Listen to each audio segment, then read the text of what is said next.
Araw-araw na pagbasa ng Biblia, Araw 16.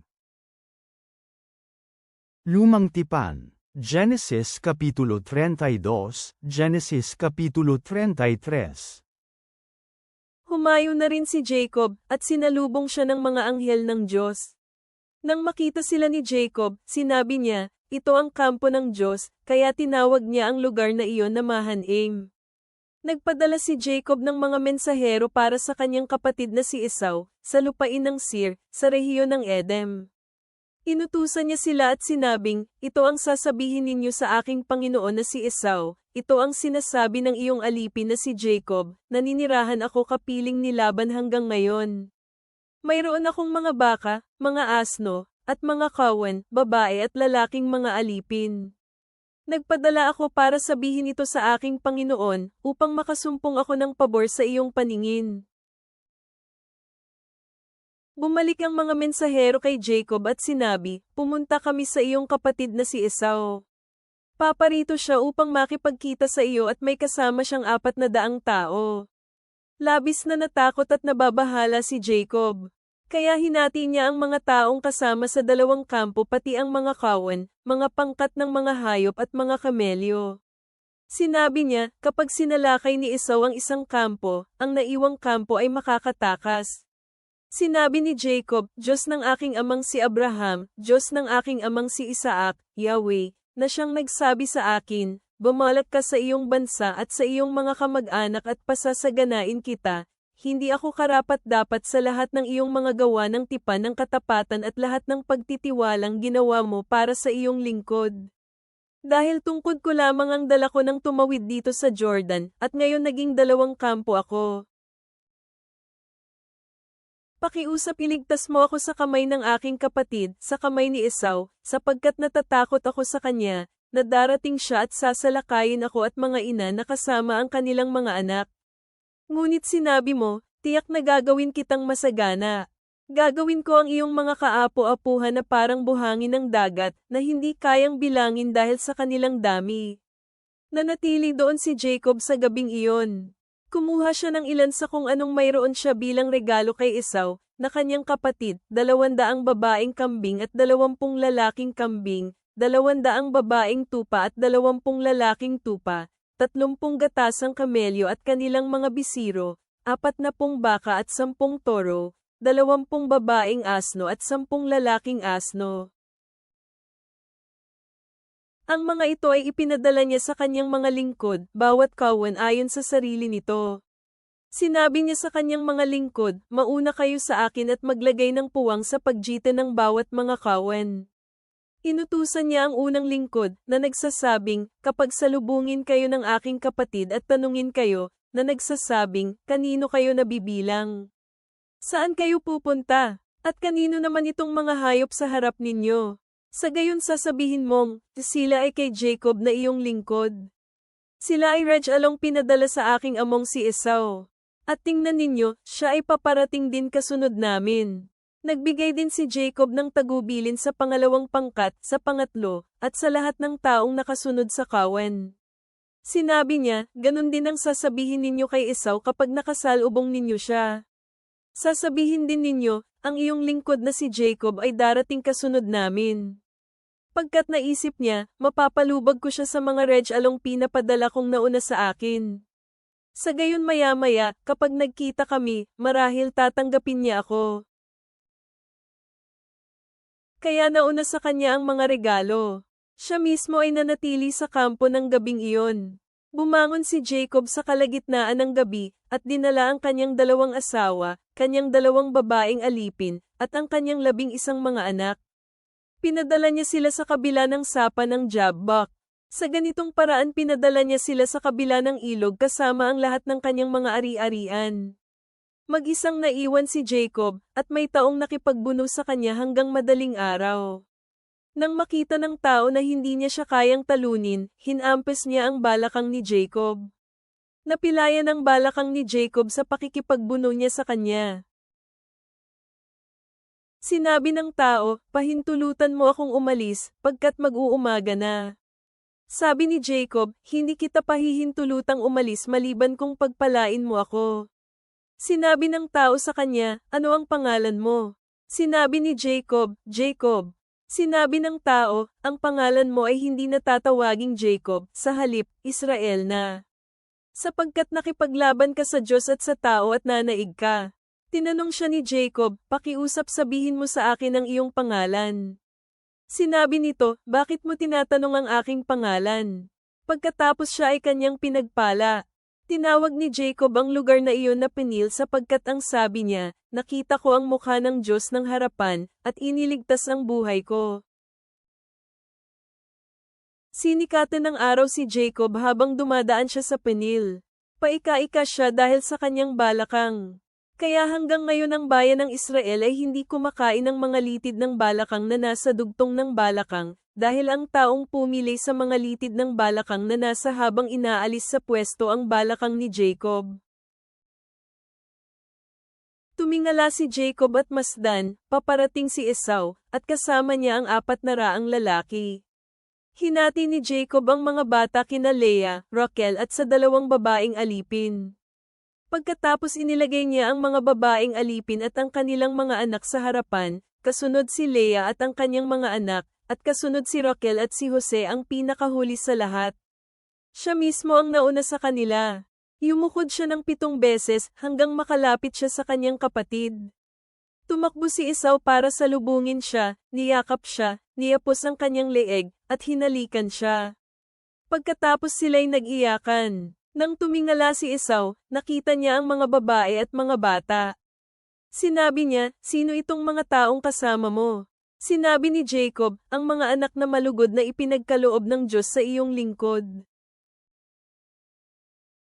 Pagkatapos ang mga babaeng alipin ay lumapit kasama ang kanilang mga anak, at sila'y yumukod. Sunod na lumapit si Leah at ang kanyang mga anak at yumukod. Sa huli, si Jose at si Rachel ay lumapit at yumukod. Sinabi ni Esau, anong ibig mong sabihin sa lahat ng mga pangkat na nasalubong ko? Sinabi ni Jacob, upang makasumpong ako ng pabor sa paningin ng aking Panginoon. Sinabi ni Esau, mayroon na akong sapat, kapatid ko. Itago mo na kung ano ang mayroon ka para sa iyong sarili. Sinabi ni Jacob, hindi, pakiusap, kung nakasumpong ako ng pabor sa iyong paningin, sa gayon tanggapin mo ang aking regalo mula sa aking kamay, dahil tunay, nakita ko ang iyong mukha at kahalintulad nito ang pagkakita sa mukha ng Diyos, at tinanggap mo ako. Pakiusap tanggapin mo ang aking mga regalong dinala ko sa iyo, dahil malugod akong pinakitunguhan ng Diyos, at dahil mayroon na akong sapat. Kaya pinilit siya ni Jacob, at tinanggap naman ito ni Esau.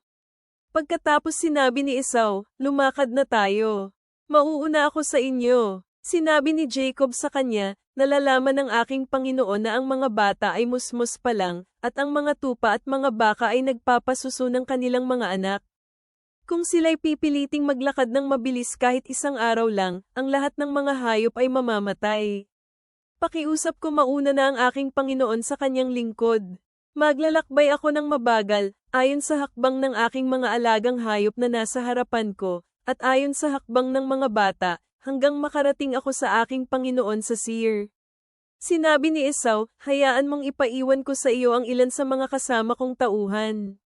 Subalit sinabi ni Jacob, bakit mo gagawin yan? Ang aking Panginoon ay naging mabait nang sa akin. Kaya sa araw na iyon nagsimula si Esau na bumalik sa Seir. Naglakbay si Jacob papuntang Suko, iginawa ang kanyang sarili ng bahay, at gumawa ng mga silungan para sa kanyang mga alagang hayop. Kaya tinawag ang pangalan ng lugar na Suko. Nang dumating si Jacob mula sa Paddan Aram, ligtas siyang nakarating sa lungsod ng Shechem, na nasa lupain ng Canaan. Nagkampo siya malapit sa lungsod. Pagkatapos binili niya ang kapirasong lupa kung saan niya itinayo ang kanyang tolda mula sa mga anak na lalaki ni Hamor, na ama ni Shechem, sa halagang 100 piraso ng pilak. Nagtayo siya roon ng altar at tinawag itong El Elohe Israel. Bagong tipan. Matthew 22 minuto pasado alas 12:45. Pagkatapos ay may isang tao na bulag at pipi na sinapian ng demonyo ang dinala kay Jesus. Pinagaling niya ito at ang lalaki ay nakapagsalita at nakakita. Ang lahat ng napakaraming tao ay namangha at sinabi, anak kaya ni David ang lalaking ito. Ngunit nang marinig ng mga Paris o ang mga himalang ito, kanilang sinabi, ang taong ito ay hindi nakapagpapalayas ng mga demonyo maliban sa pamamagitan ni Beelzebul, ang prinsipe ng mga demonyo. Panipi. Ngunit nalalaman ni Jesus ang kanilang mga iniisip at sinabi sa kanila, ang bawat kahariang nahahati laban sa kanyang sarili ay magiging mapanglo, at bawat lungsod o bahay na nahahati laban sa kanyang sarili ay hindi mananatili.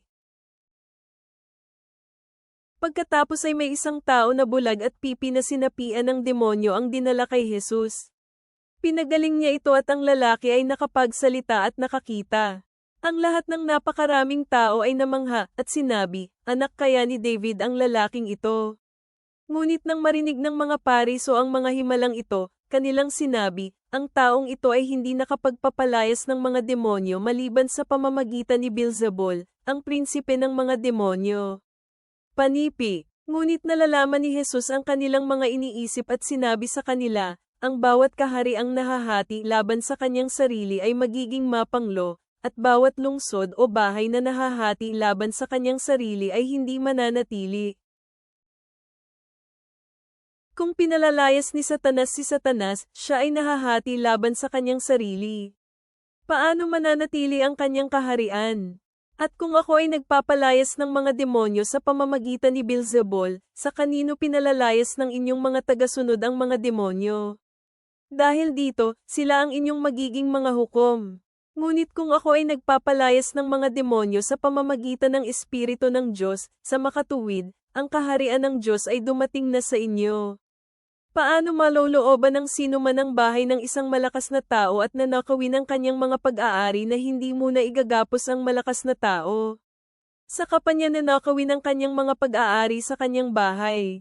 Ang sino man na hindi kasapi ko ay laban sa akin, at sino man ang hindi nagtitipong kasama ko ay nagkakalat. Kung gayon ay sinasabi ko sa inyo, ang lahat ng kasalanan at kalapastangan sa tao ay mapapatawad. Ngunit ang lahat ng kalapastanganan sa espiritu ay hindi mapapatawad. Sino mang magbigkas ng anumang salita laban sa anak ng tao, siya ay mapapatawad. Ngunit sino mang magsasalita laban sa banal na espiritu, siya ay hindi mapapatawad, maging dito sa mundo o sa darating. O gawing mabuti ang puno at ang bunga nito ay mabuti, o gawing masama ang puno at ang bunga nito ay masama, sapagkat makikilala ang bawat puno ayon sa bunga nito. Kayong mga anak ng mga ulupong, dahil kayo ay masama, paano kayo magsasabi ng mga mabubuting bagay? Sapagkat kung ano ang nilalaman ng puso ay siyang binibigkas ng bibig. Ang mabuting tao mula sa mabuting kayamanan ng kanyang puso ay naglalabas ng mabuti at ang masamang tao na may masamang kayamanan sa kanyang puso ay naglalabas ng masama. At sinasabi ko sa inyo na sa araw ng paghuhukom, ang mga tao ay mananagot sa bawat salita na kanilang binitawan na walang kabuluhan. Sapagkat sa iyong mga salita ikaw ay mapapawalang sala, at sa iyong mga salita ikaw ay parurusahan. At sumagot ang ilang mga eskriba at pariso kay Jesus at sinabi, Guro, nais naming makakita ng palatandaan mula sa iyo. Ngunit sumagot si Jesus at sinabi sa kanila, isang masama at mapangalonyang salinlahi ang naghahanap ng palatandaan. Ngunit walang ibibigay na palatandaan sa kanya maliban sa palatandaan ni Jonas na propeta. Sapagkat gaya ni Jonas na 3 araw at 3 gabi sa tiyan ng malaking isda, gayon din na ang anak ng tao ay 3 araw at 3 gabi na nasa ilalim ng lupa. Ang mga tao sa Nineveh ay tatayo sa paghuhukom kasama ng salinlahing ito at parurusahan ito. Sapagkat sila ay nagsisi sa pangangaral ni Jonas, at tingnan ninyo, ang narito ay mas dakila kay Jonas. Ang reyna ng timog ay tatayo sa paghuhukom kasama ng mga tao ng salinlahing ito at parurusahan ito. Naglakbay siya mula sa dulo ng mundo upang dinggin ang karunungan ni Solomon, at tingnan ninyo, ang narito ay mas dakila kay Solomon. Kung ang isang masamang espiritu ay umalis sa isang tao, siya ay dadaan sa lugar na walang tubig, at siya ay maghahanap ng mapagpapahingahan, ngunit hindi niya ito mahanap. At sasabihin nitong, ako ay babalik sa dati kong tahanan kung saan ako nanggaling. Nang makabalik, nakita niya ang bahay na malinis at maayos. Siya ay aalis at magsasama ng 7 pang espiritu na mas masama pa sa kanya at silang lahat ay papasok at maninirahan doon. At ang kalagayan ng taong iyon ay magiging mas malala pa kaysa sa dati. Katulad ng masasamang salinlahing ito. Mga kawikaan. Proverbs 2:1-11. Anak, kung tatanggapin mo ang aking mga salita at pakaingatan ng aking mga kautusan, makinig sa karunungan at itutuon mo ang iyong puso sa pangunawa. Kung ikaw ay magmakaawa para sa kaunawan at sumigaw para dito, kung hahanapin mo ito kagaya ng paghahanap ng pilak at hahanapin mo ang pangunawa kagaya ng paghahanap mo ng mga nakatagong kayamanan, saka mo mauunawaan ang pagkatakot kay Yahweh at matatagpuan mo ang kaalaman ng Diyos. Sapagkat si Yahweh ang nagbibigay ng karunungan, mula sa kanyang bibig nang gagaling ang kaalaman at kaunawan. Nag-iimbak siya ng tamang karunungan para sa mga taong nagbibigay kaluguran sa kanya, siya ay kalasag para sa mga lumalakad na may katapatan, binabantayan niya ang mga daan ng katarungan at pananatilihin niya ang landas ng mga tapat sa kanya. Pagkatapos ay mauunawaan mo ang katuwiran, katarungan, pagkamakatao at bawat mabuting landas. Sapagkat ang karunungan ay darating sa iyong puso, at ang kaalaman ay magiging kalugod-lugod sa iyong kaluluwa. Ang mabuting pagpapasya ang magmamasid sa iyo, at pangunawa ang magbabantay sa iyo. Ang mabuting pagpapasya ang magmamasid sa iyo, at pangunawa ang magbabantay sa iyo. Makapangyarihang Diyos, Ikaw ang manlalaban na nakikipag-ugnayan sa amin sa aming mga pakikibaka at binabago kami sa pamamagitan ng pakikipagtagpo. Habang kami ay nakikinig sa mensahe ni Jesus tungkol sa lebadura ng mga Fariseo, protektahan mo kami mula sa walang laman na relihiyon at tulungan mo kaming ituloy ang tunay na relasyon sa iyo. Bigyan mo kami ng pananampalataya upang maniwala na walang imposible para sa iyo at katapangan upang lumakad sa pagsunod kapag ikaw ay tumatawag. Nawa ang aming buhay ay markahan ng pagiging tunay at paspusang katapatan sa iyong mga layunin. Nawa ang biyaya ng aming Panginoong Jesu Kristo ay sumama sa amin lagi. Amen.